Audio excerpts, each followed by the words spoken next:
Imagine a man at the top of the world, wealth beyond measure, a name carved in gold, until a single letter slips from the past, unraveling everything he thought he knew. What happens when the empire he built starts to crumble, not from enemies outside, but from secrets within? Stick around for a journey of honor, regret, and redemption that'll leave you questioning what really matters. If you love stories that grip your heart and lift your spirit, hit that like button and subscribe. Trust me, you won't want to miss what's coming next. The suite at the top of the Parisian hotel glittered like a jewel box, its chandelier casting a cascade of light across the polished marble floor. Edward Hensley stood by the floor-to-ceiling window, a glass of aged scotch in his hand, staring out at the city's twinkling skyline. At 70, he was a man who had conquered the world of fashion. Hensley Couture was a name whispered in awe from New York to Milan. Tonight, he'd closed a deal that would cement his legacy. A partnership with a French luxury brand worth millions. Yet as the amber liquid burned his throat, the victory felt hollow, a faint echo in the vast emptiness of the room. He set the glass down on the mahogany table and loosened his tie, the silk slipping through his fingers like water. The silence was deafening, broken only by the faint hum of the city below. Edward wasn't a man given to sentimentality. Emotions were a luxury he'd long forsaken. But something about this moment gnawed at him, a restlessness he couldn't name. He crossed the room to the bookshelf, its leather-bound volumes a testament to wealth and taste, and pulled out a slim book at random. As he opened it, a yellowed envelope slipped from the pages, landing at his feet. Frowning, he bent to retrieve it, his knees creaking with the weight of years. The handwriting on the front was delicate, familiar in a way that made his chest tighten. To Edward. His fingers hesitated, hovering over the seal, as if some instinct warned him to leave it unopened. But curiosity, or perhaps something deeper, won out. He tore it open and the words inside hit him like a quiet storm. Edward, I don't know if you'll ever read this. I hope you won't, because it means you've moved on, built the life you always wanted. But if you do, know this. Our child is growing strong even without you. I don't blame you for choosing your dreams over us. I only wish you'd seen his first smile, heard his first laugh. I'm not well, Edward, and I fear I won't be here much longer. Take care of yourself and, if you can, take care of him. The signature was a single shaky word. Clara. Edward's breath caught, a sharp, involuntary sound in the stillness. Clara Evans. The name was a ghost from 40 years past, a memory he'd buried beneath boardrooms and balance sheets. She'd been a pianist, her fingers dancing over keys with a grace that had once captivated him. He could still see her in that cramped apartment, her auburn hair catching the light as she played a soft melody, her eyes pleading with him to stay. He'd loved her in his way, but love was a weakness he couldn't afford. Not when his father's failing textile business hung in the balance, not when the world expected him to rise. I can't let love hold me back, Clara, he'd said that night, his voice steady despite the ache in his chest. I was born to win, not to stay. He'd walked out into the rain, leaving her standing by the piano, her hands still on the keys. He hadn't looked back, not then, not ever, until now. The letter trembled in his grip, the paper fragile as if it might crumble under the weight of his gaze. A child, their child. The words clawed at him, tearing through the armor he'd spent decades forging. He'd known Clara was pregnant when he left. How could he not? But he'd convinced himself it wasn't his burden, that she'd find a way, that his destiny lay elsewhere. He'd built an empire on that choice, brick by brick, deal by deal, until the memory of her faded into a distant hum. But this letter, it was a crack in the foundation, a whisper from a life he'd refused to claim. He sank into the leather armchair, the chandelier's light casting long shadows across his face. His mind raced, calculating, assessing, as it always did. Who had placed this here? The hotel staff? An old friend playing a cruel trick? Or, impossible as it seemed, Clara herself, reaching across time to haunt him? He closed his eyes, and for a moment he was back in that apartment, the scent of her lavender perfume mingling with the rain-soaked air. She'd begged him to stay, her voice soft but firm. "This isn't about weakness, Edward. It's about us." He'd turned away, his jaw tight, his resolve unshakable. He'd chosen ambition over her, over their unborn child, because to him, honor meant success, power, control, a name that echoed through generations. Now, staring at her words, that definition felt brittle, a lie he'd told himself too long. His hand tightened around the letter, crumpling the edges, but he didn't let go. He couldn't. Not yet. The man who'd walked away from Clara was still inside him, cold, disciplined, unyielding, but beneath that surface something stirred. Regret, perhaps, or the faint flicker of a question he'd never dared ask. What had he truly won? The city lights blurred beyond the window, a kaleidoscope of color against the dark. Edward Hensley, titan of industry, sat alone under the chandeliers, glow, a king in a gilded cage. The letter lay in his lap, a silent accusation, and for the first time in decades, he felt the weight of something heavier than wealth or power, the past he'd left behind. He rose, folding the letter with deliberate care and slipped it into his pocket. Tomorrow he'd return to his world, the meetings, the contracts, the endless pursuit of more. But tonight, in this quiet room, Edward couldn't shake the feeling that his carefully constructed life was about to unravel, and that, somehow, he'd have to face it with the same control he'd always prided himself on. The dining room of the hotel glowed with understated elegance, its long windows framing a rain-slicked Paris evening. Edward Hensley sat alone at a corner table, the murmur of other guests a distant hum against the clink of his fork. The space was a masterpiece of luxury, crisp white tablecloths, crystal stemware, a faint scent of truffle lingering in the air. But it felt like a stage, and he, a solitary actor playing a role he'd perfected over decades. Tonight, though, the script felt off, the letter from Clara still burning a hole in his pocket. He'd barely slept, the words replaying in his mind like a melody he couldn't shake. Our child, his first smile. I'm not well.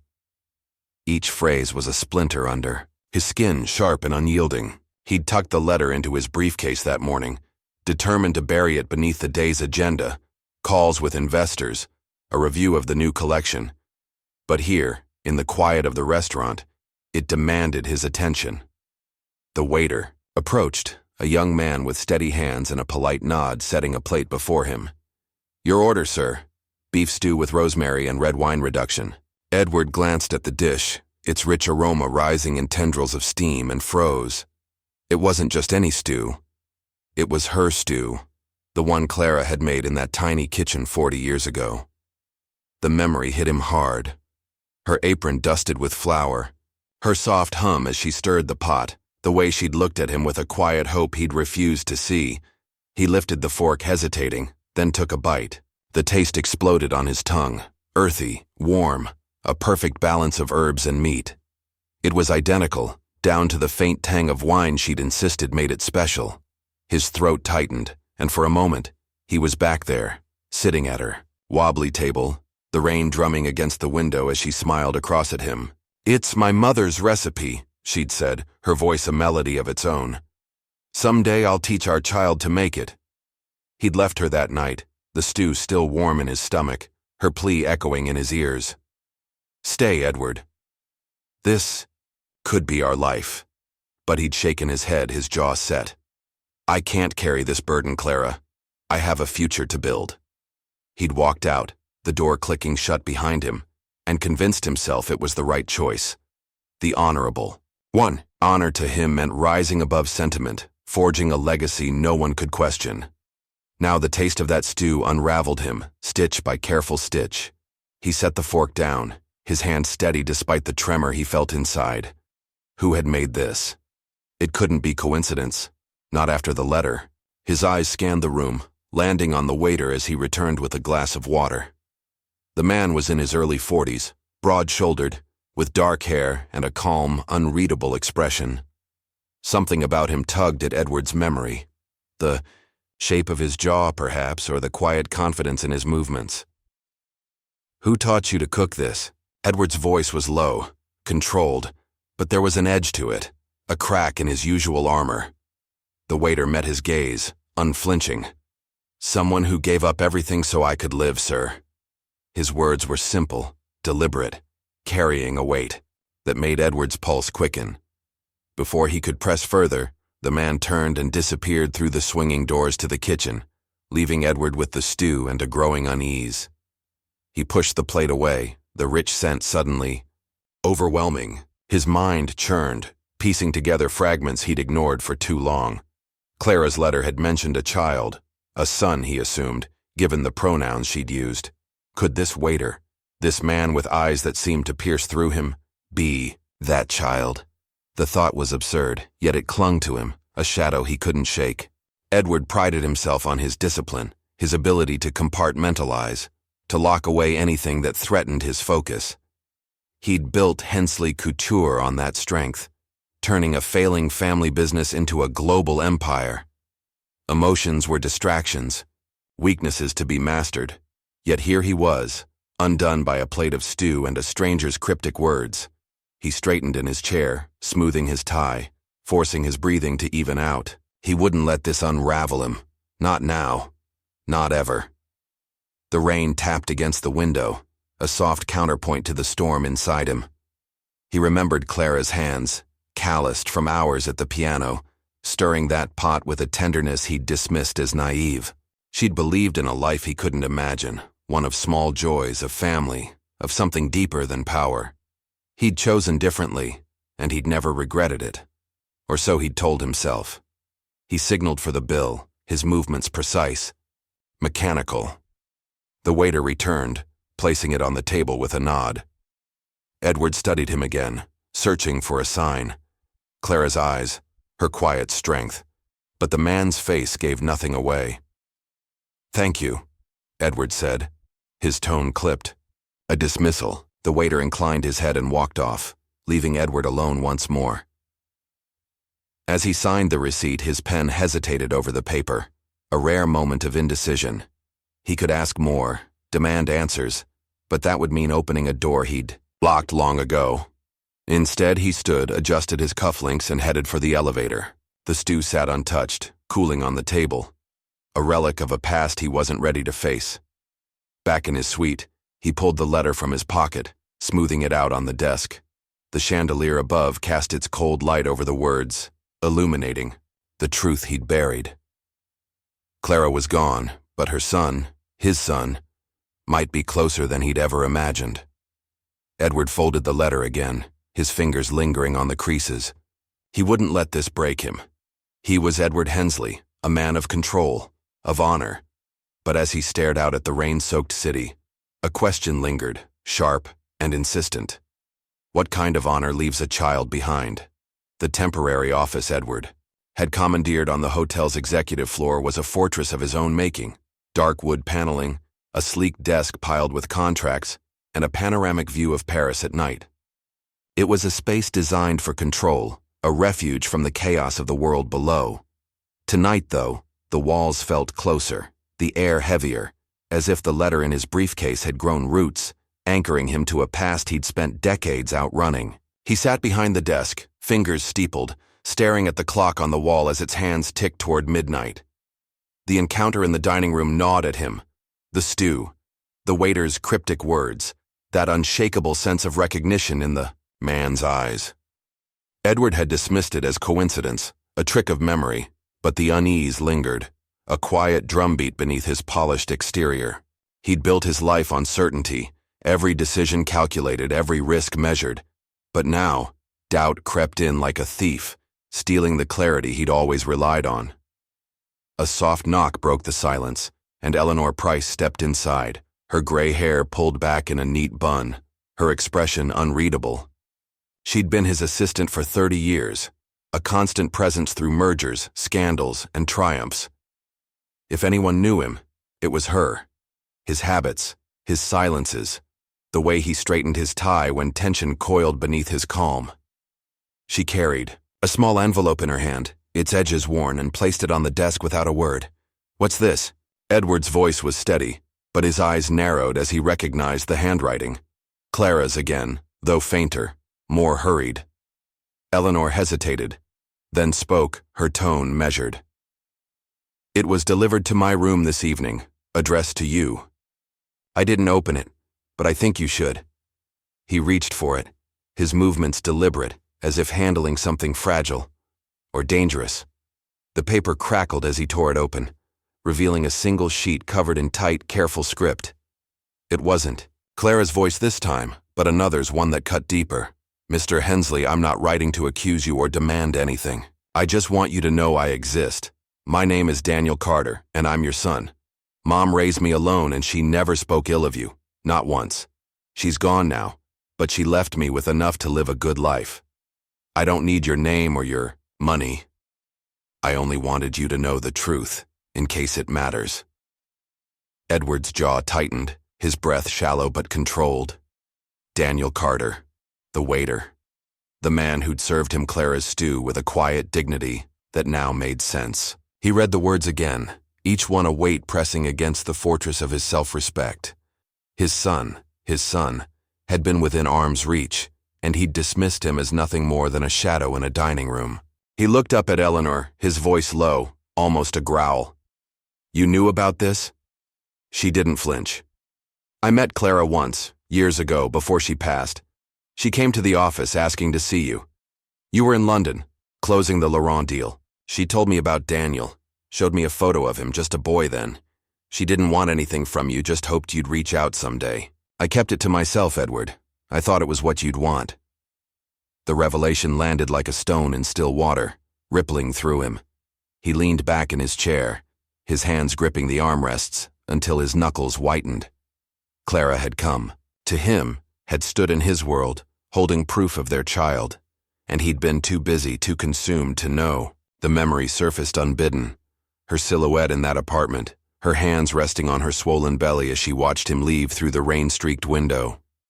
He'd turned away, convinced honor meant building something greater than himself. Don't deny it, he said finally, his tone clipped, precise. But I don't need him complicating my life now. Eleanor's eyes softened, but her voice held firm. He's not complicating anything, Edward. He's your son. Clara gave up her music, her dreams, to raise him.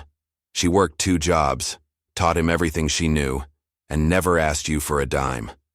That's the truth you're facing, Words struck harder than he'd expected, a quiet accusation wrapped in fact.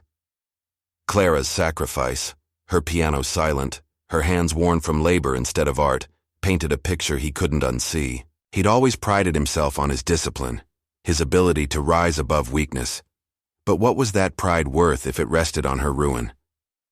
He stood, pacing to the window, the city lights blurring into streaks of gold and shadow.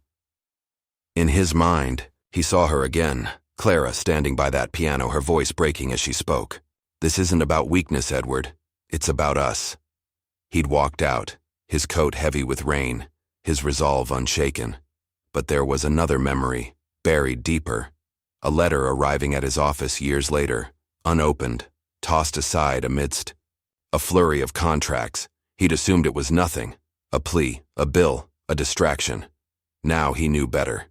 He turned back to Eleanor, his face a mask of composure, though his eyes betrayed a flicker of something raw. Why now? Why here? I don't know, she admitted. Maybe he's been waiting for the right moment. Or maybe fate decided you've run long enough. Edward's lips pressed into a thin line. He wouldn't let this undo him. Not a letter, not a stranger claiming to be his blood.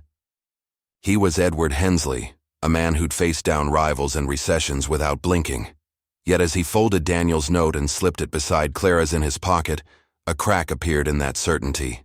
The clock struck midnight, its chime a solemn note in the stillness, and for the first time, Edward wondered if the honor he'd chased had cost him more than he'd ever admitted. He straightened his shoulders, smoothing his jacket with practiced ease. We'll deal with this tomorrow, he said, his voice firm, closing the door on the conversation, for now. But as Eleanor left, the room felt smaller, the weight of 2 letters pressing against his chest. Behind the mask of control, a question lingered, sharp and unyielding. What kind of man leaves his own son to fight alone? The grand ballroom of the hotel shimmered under a sea of chandeliers, their light bouncing off gilded walls and the polished shoes of Paris's elite. Edward Hensley stood at the edge of the stage, his tailored suit a perfect shield, as he prepared to address the crowd at the launch of Hensley Couture's latest collection. It was a night of triumph. Designers, investors, and journalists buzzing with anticipation. But beneath his composed exterior, a storm brewed. The letters from Clara and Daniel weighed heavy in his pocket, a silent reminder of the life he'd buried, now clawing its way to the surface. He adjusted his cufflinks, a ritual to steady himself, and stepped into the spotlight.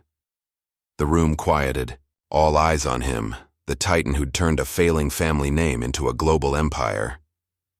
"Ladies and gentlemen," he began, his voice smooth as steel, "tonight marks a new chapter for Hensley Couture, a fusion of tradition and innovation." The words flowed effortlessly, honed by years of command, but his gaze flickered to the back of the room, where Eleanor stood, her expression taut with something unspoken. As applause rippled through the crowd, a figure emerged from the shadows. Victor Grayson, his old rival, a man whose sharp suits couldn't hide the bitterness in his eyes. Victor had once been a contender in the fashion world, until Edward outmaneuvered him in a brutal takeover 2 decades ago.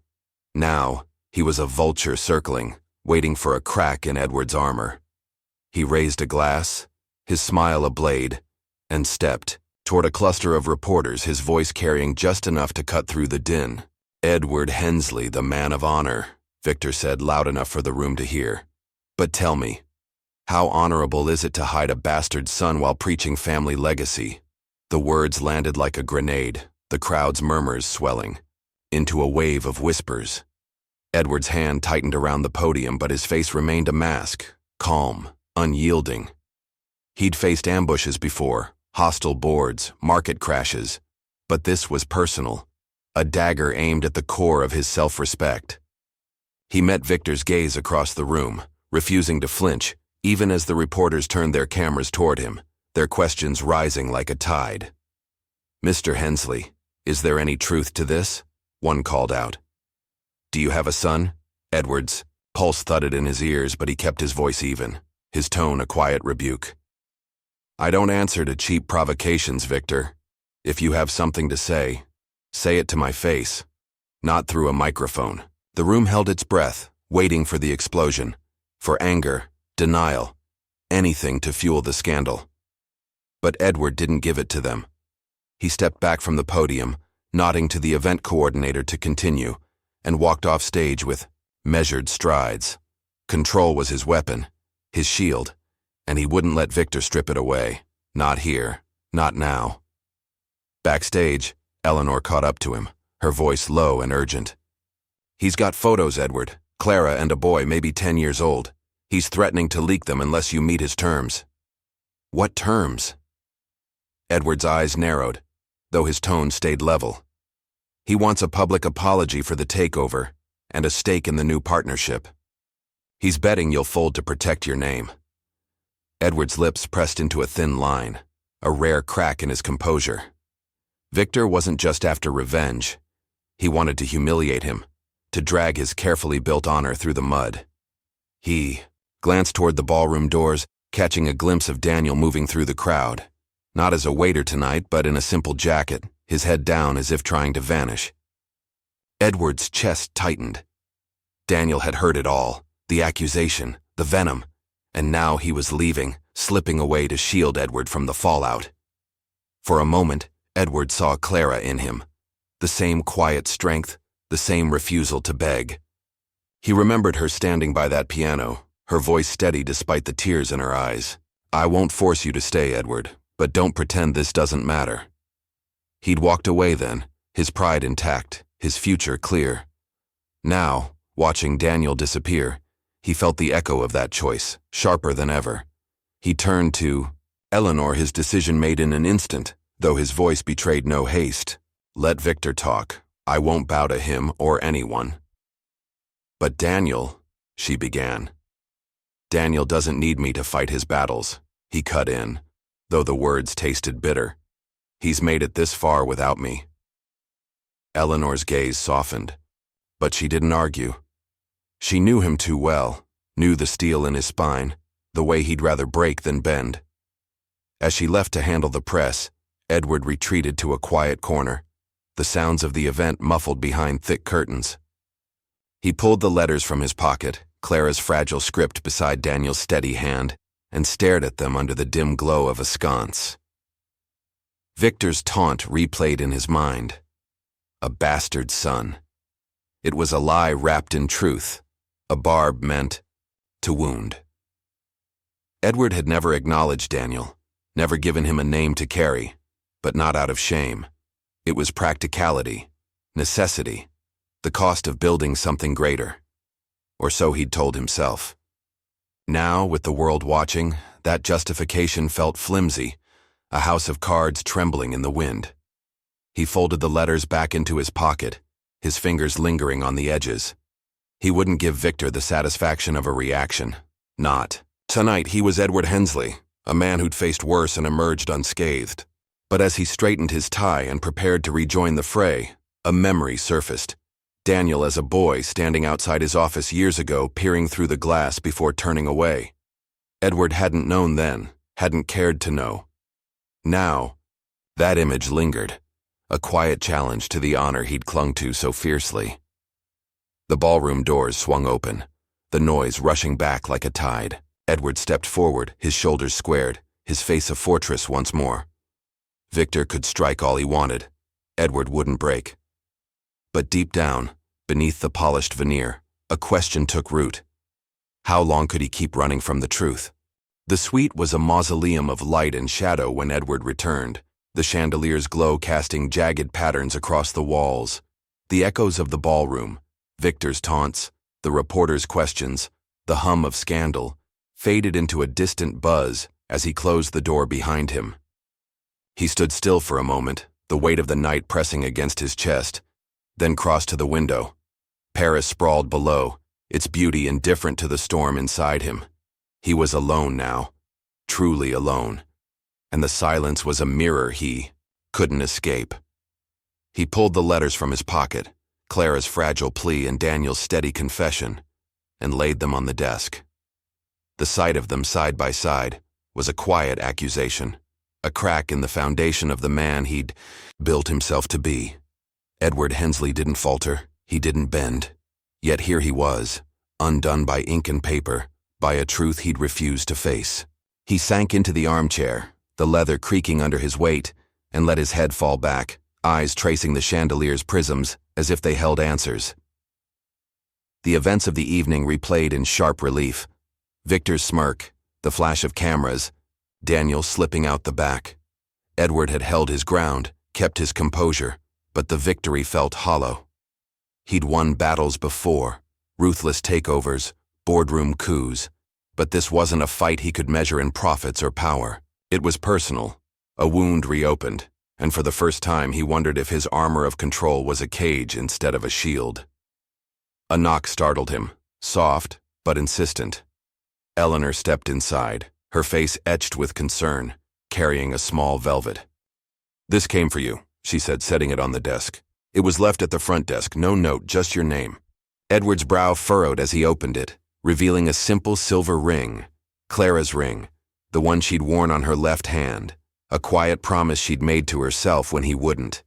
His fingers brushed its cool surface, and a memory surged. Forward, Clara sitting at her piano, the ring glinting as she played, her voice breaking as she begged him to stay.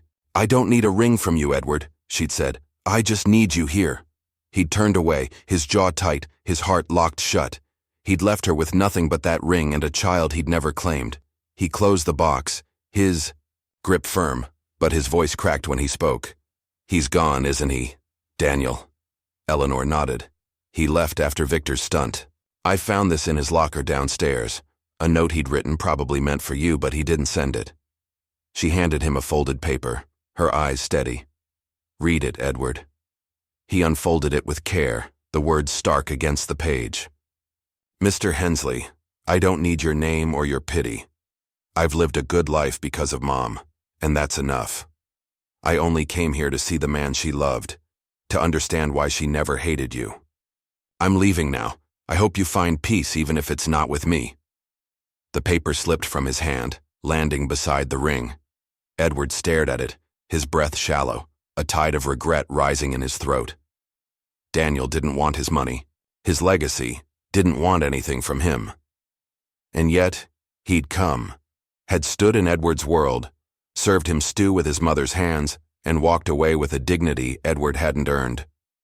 The realization cut deeper than Victor's words, sharper than the flash of a camera. "I was wrong, Eleanor," he said, his voice low, raw. "All this time, I thought honor was what I built out there. Hensley Couture, the name, the power. But it's a shell. An empty damn shell." She sat across from him, her silence a gentle prod. "Clara came to you once, years ago. She stood outside your office holding that ring, asking me to give it to you. You were in a meeting, some deal you said couldn't wait. I told her you were too busy. She left it with me anyway, said it was yours if you ever wanted it." Edward's eyes closed, a rare tremor passing through him. He saw it now. Clara, frail and determined, standing in the lobby of his gleaming tower, her last plea ignored. He'd been too consumed, too proud, to see her. And Daniel, he pictured him as a boy, peering through that same glass, hoping for a father who never came. The memory wasn't a fabrication. It was a truth he'd buried, a moment he'd dismissed as insignificant. He stood, pacing to the window, the city lights blurring through a sheen he refused to call tears. "I told myself I was doing right by them. By leaving. By building something bigger. But I left them to fight alone, didn't I?" Eleanor's voice was soft but firm. "You did. But it's not too late to change that." He turned, his face a mask once more, though the edges were fraying. "He doesn't want me, Eleanor. He said it himself. Maybe he doesn't need you," she countered. "But you might need him." The words hung between them, heavy with possibility. Edward looked at the ring, the note, the letters, relics of a life he'd forsaken. He'd spent decades defining honor as triumph, as control, as a name etched in gold. But what was it worth, if it left him here, in this empty room with nothing but echoes? He picked up the ring, slipping it into his pocket beside the letters, a quiet resolve settling over him. "I'll find him," he said, his voice steady now, a vow to himself. "Not for him. For me." Eleanor nodded, a faint smile breaking through. "That's a start." As she left, the suite fell silent again, the chandelier's light cold and unyielding. Edward stood alone, the weight of his choices pressing down, but for the first time he didn't push it away. He'd face it, Daniel, Clara, the truth, with the same discipline he'd always wielded. But this time, it wouldn't be about winning. It would be about something more. The rain fell in relentless sheets over Paris, drumming against the cobblestones and blurring the city into a haze of gray and gold. Edward Hensley stood beneath the awning of a modest apartment building, his coat soaked through, the collar turned up against the chill. He'd left the hotel an hour ago, driven by a resolve that felt both foreign and inevitable, the ring and letters a steady weight in his pocket. Eleanor had given him Daniel's address, a small place on the outskirts, far from the glittering world Edward ruled, and now, here he was, a titan stepping into the unknown.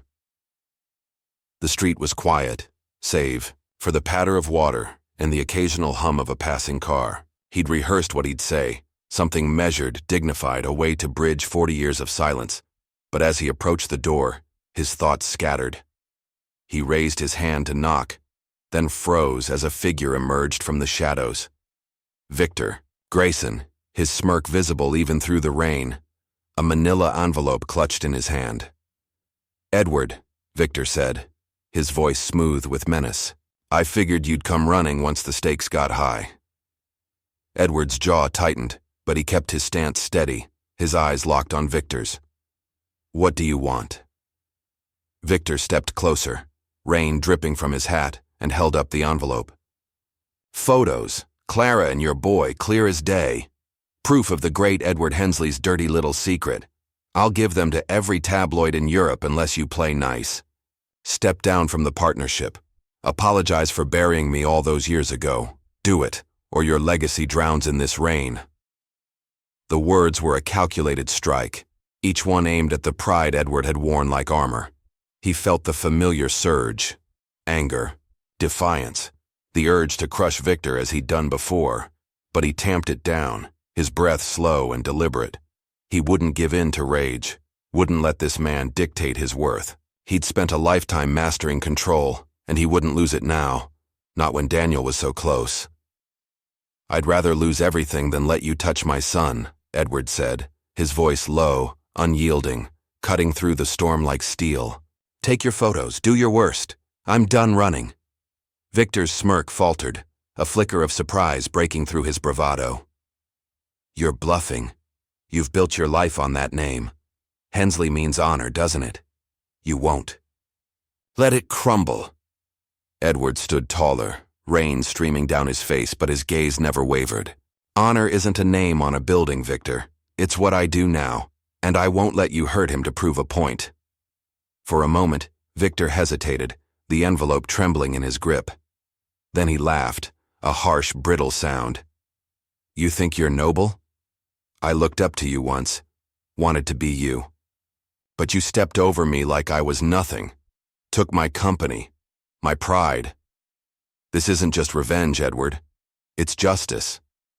The confession hung between them, raw and unexpected, a twist Edward hadn't seen coming. Victor wasn't just a rival.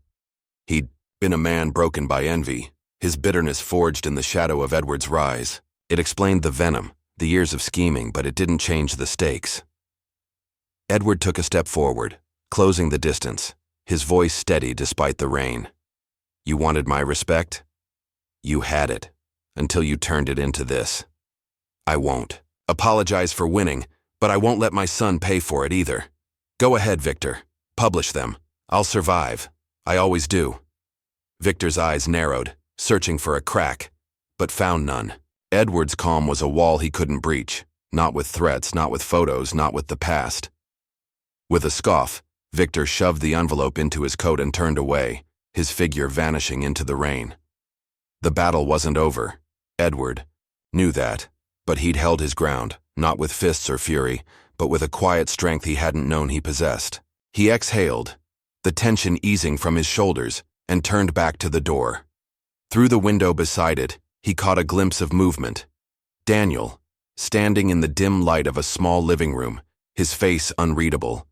He'd seen it all, Edward realized, every word of the confrontation. Their eyes met through the glass, a silent exchange that carried more weight than any speech Edward had prepared.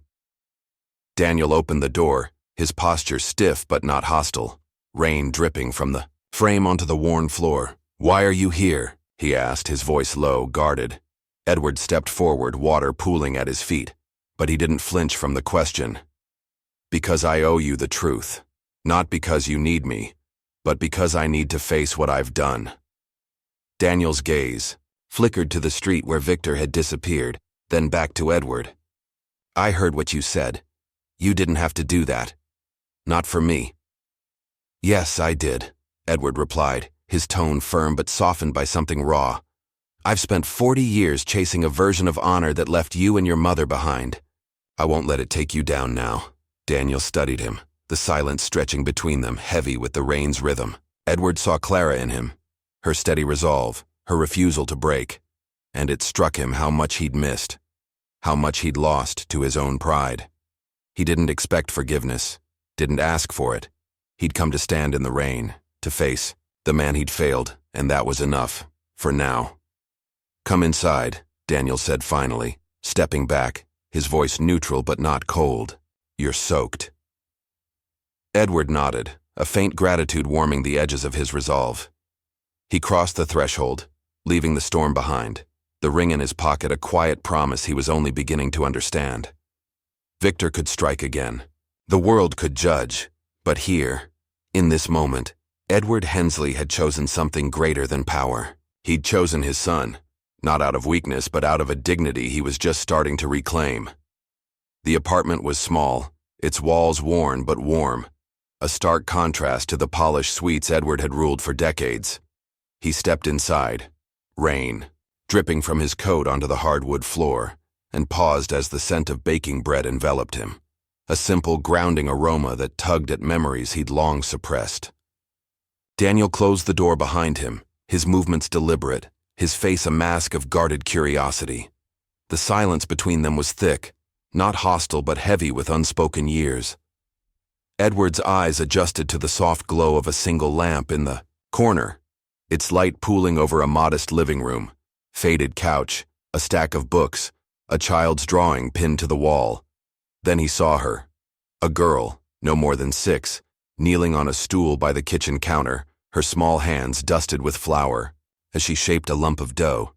She turned, her dark eyes bright with innocence, and smiled, a smile that stopped Edward cold. It was Clara's smile, unmistakable, alive in this child he'd never known. "Grandpa," she chirped, hopping off the stool and running toward him, her arms outstretched. Edward froze, the word hitting him like a quiet thunderclap. Grandpa. He hadn't prepared for this, for her, and the weight of it nearly buckled his knees. Daniel stepped forward, his voice low but firm. "Lily, slow down. He's not." He stopped, glancing at Edward, then softened. "She's my daughter." Edward's throat tightened, but he crouched to her level, letting her small hands grasp his. "Hello, Lily," he said, his voice steady despite the tremor inside. Her touch was warm, unburdened by the past, and it stirred something in him, a longing he hadn't dared name. Lily beamed, oblivious to the tension. "Daddy said we're making bread for dinner. Do you like bread, Grandpa?" "I do," Edward replied, a faint smile breaking through his reserve. He straightened, meeting Daniel's gaze, and saw the conflict there. Pride, pain, a guarded hope. "She's beautiful," he added, the words simple but heavy with meaning. Daniel nodded, his jaw tight, and gestured toward the kitchen. "Sit. We need to talk." Edward followed, shedding his wet coat and hanging it by the door, a small act of deference in this unfamiliar space. The kitchen was cramped but alive, flour on the counter, a pot simmering on the stove, Lily humming as she returned to her dough. He took a seat at the scarred wooden table, the ring in his pocket pressing against his chest like a heartbeat. "I owe you an apology," Edward began, his tone measured, his hands folded on the table. "Not just for tonight. For everything. I walked away from your mother because I thought honor meant building something bigger than myself. I was wrong. I left you both to carry what I wouldn't, and I've got no excuse for that." Daniel leaned against the counter, arms crossed, his eyes searching Edward's face. "You stood up to that guy out there, Victor. Why? You could have let him run his mouth, kept your empire intact. Why risk it for me now?" Edward's fingers brushed the pocket where Clara's ring rested, a quiet anchor. "Because I've spent 40 years chasing a lie. I told myself I was honorable, successful, untouchable. But it was cowardice dressed up as strength. You don't need me, Daniel. I see that. But I need to do this right even if it's late," Lily piped up, her voice cutting through the gravity. "Daddy, tell Grandpa about Mommy." She giggled, oblivious to the shift in the air. Daniel's expression faltered, a shadow crossing his features. He knelt beside her, brushing flour from her cheek. "Not now, Lily." Then to Edward he said, "My wife, her mother, she passed 3 years ago. Cancer. She wanted me to find you, to see if you were worth the stories Clara told. I didn't think you were, until tonight." The revelation landed softly, a twist Edward hadn't anticipated, and it deepened the ache in his chest. Clara's legacy wasn't just Daniel, it was this child, this family forged in resilience he'd had no part in. He saw her in Lily's smile, in Daniel's steady hands, in the bread rising on the counter, a life built without him, yet tied to him still. "I'm sorry," Edward said, his voice low, raw, with a sincerity he rarely showed. "For your loss, for all of it. I don't expect forgiveness, Daniel. I just want you to know I'm here if you'll have me." Daniel straightened, his silence stretching as he studied Edward, not with anger, but with a weary consideration. "I didn't need you growing up," he said finally. "Mom made sure of that. She worked herself to the bone, cleaning houses, teaching music, so I'd never feel what you left behind. I don't trust easy, and I'm not ready to call you anything but Edward. But I won't shut you out, not after what you did out there." It wasn't absolution, but it was a door cracked open, and Edward took it with a nod, his shoulders easing. "That's more than I deserve." Lily tugged at Daniel's sleeve, her voice bright. "Can Grandpa stay for dinner, please?" Daniel hesitated, then gave a small, reluctant smile, the first Edward had seen. "If he wants to." "I'd like that," Edward said, meeting Lily's eyes, then Daniel's. "Very much." As Lily chattered about her bread, Daniel returned to the counter, showing her how to knead the dough.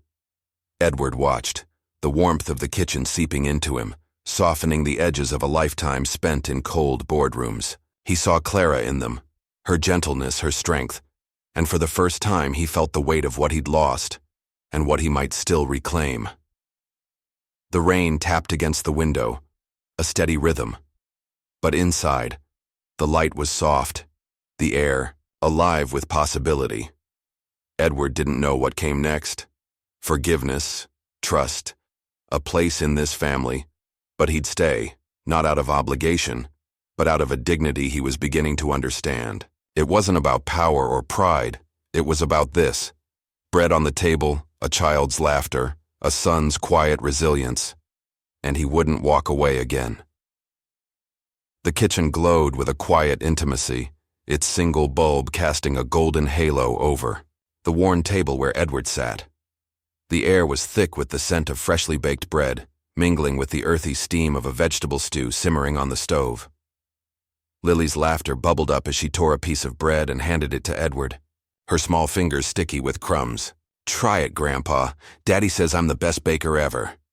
Edward took the bread, his hand steady despite the warmth flooding his chest. "It's perfect, Lily," he said, his voice soft but firm, a rare tenderness breaking through the steel. He'd worn for decades.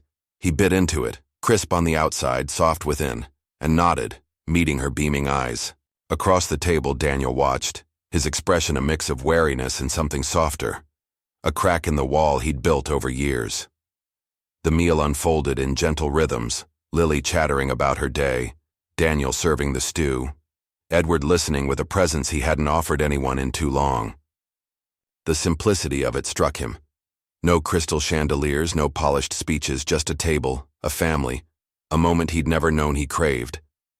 He'd spent his life in boardrooms and ballrooms, chasing a version of honor measured in wealth and power. But here, in this cramped kitchen, he felt something truer, a dignity earned, not bought. As Lily recounted a story about her school art project, Edward's gaze drifted to Daniel, who stirred his bowl with quiet focus. "Your mother loved to cook," Edward said, breaking the silence between them. "She'd hum while she worked, old songs, half remembered. I'd forgotten that until tonight." Daniel looked up, his spoon pausing midair. "She taught me those songs," he said, his voice low, steady. "And the recipes. She said they were her way of keeping us close, even when things got hard." Edward nodded, Clara's memory filling the space between them. He saw her now, not just the woman he'd left, but the one who'd stayed, who'd raised a son with strength he'd never had to give. "She came to me once," he said, his tone measured, a confession long overdue. "Years ago outside my office. I didn't know. I was too busy to see her. She wanted me to meet you, Daniel. I turned her away without even knowing it." The admission hung in the air, raw and unadorned. Lily tilted her head, sensing the shift. But Daniel's eyes held Edward's, searching for something. Truth, perhaps, or regret. "She never told me that," he said finally. "She just said you had your own path. I figured you didn't care." "I cared," Edward replied, his voice firm but laced with a tremor he couldn't hide. "I just didn't know how to show it.